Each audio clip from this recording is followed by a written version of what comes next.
Maaga kaming nagpunta sa bus terminal sa San Fernando. Doon kami sasakay ng bus papuntang Cubao. Kasi ngayong araw na ito pupunta kami sa Marikina.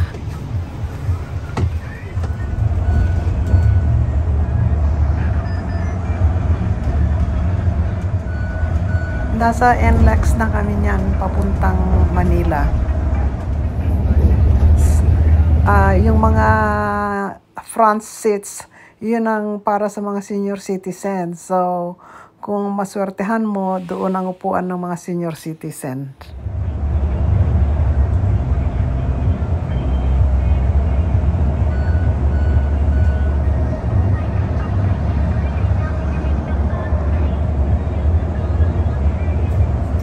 Ang aming biyahe from San Fernando to Manila is about hour and a half.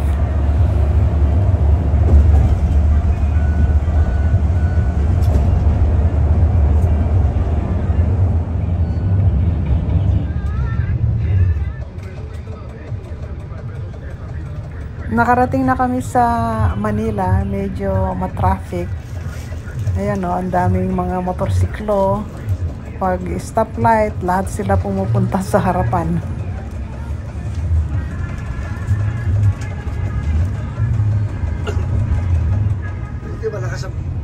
Itong jeepney na ito parang nananadya na mabagal. Halos mabunggo na siya ng bus. Tapos bigla siyang nagpreno. Diyos ko po. Galit na galit ang aming bus driver. Pinagsisigawan niya yung jeepney driver.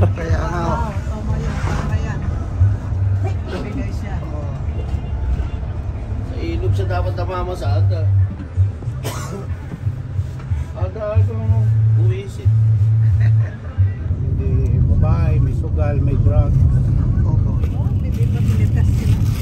Random testing, gano'n? Sumakay kami sa taxi papuntang Marikina. Another 45 minutes siguro. Saka dito, hindi bawal dito yung aming pasaway. O, delikado yung kung nagda-drug sila mo. Nagpalamig muna kami sa Starbucks, nagkape-kape. So, nakarating na kami sa Manila. And then, pumunta na kami sa aming ibang gagawin. Dumaan muna kami sa Starbucks. Good morning! Papunta kami sa Manila ngayon. Magpa-park and ride kami sa bus stop. Time check, 5:45 a.m.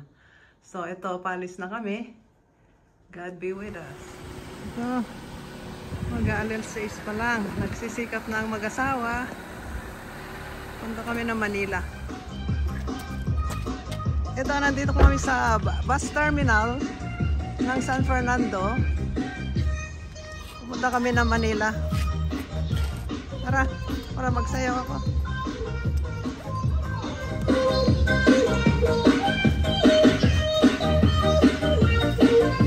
So, dito sa bus terminal, we found out na nagzuzumba pala sila dito sa umaga. Dito kami sa bus terminal. So, ayan. Sumali na lang ako sa Zumba rin habang naghihintay sa bus. Dahil na-delay ang mga bus, walang bus. 2 hours kami naghintay. Nandoon kami ng 6 o'clock, alas 8 na kami nakasakay.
ka? Yeah, dito tayo. Cubao. Hindi, gusto kong mag-drive na lang ako. So ito yung pila sa paghihintay ng bus na papuntang Cubao. Pumila na lang tayo muna. Ang haba.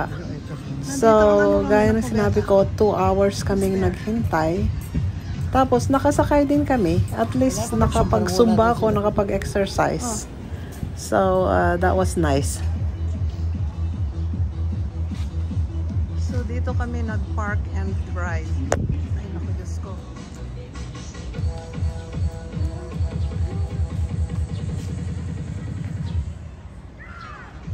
So, nanggaling ako dun sa mama. Sabi niya, nasa Bocaue pa raw yung bus.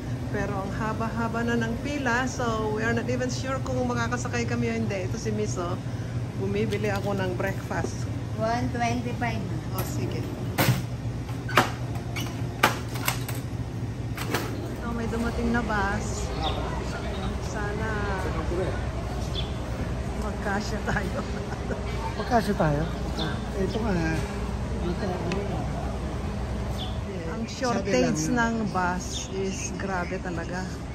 Kailangan ng mas maraming bus. So, ito, paalis na kami. Ito ang pila, mahaba pa rin. Kanina pa kaming alas 6 dito. So nakasakay na rin kami sa bus.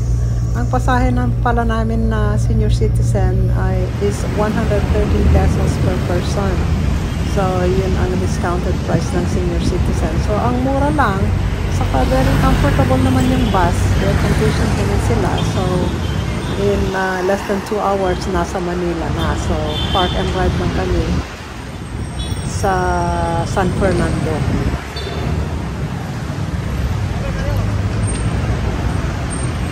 So nakarating na kami, bumaba kami sa Aurora Boulevard. Sabi ba tayo daw? Doon kami kukuha ng Doon ang taxi ano, papunta Marikina. Bakit yung building na?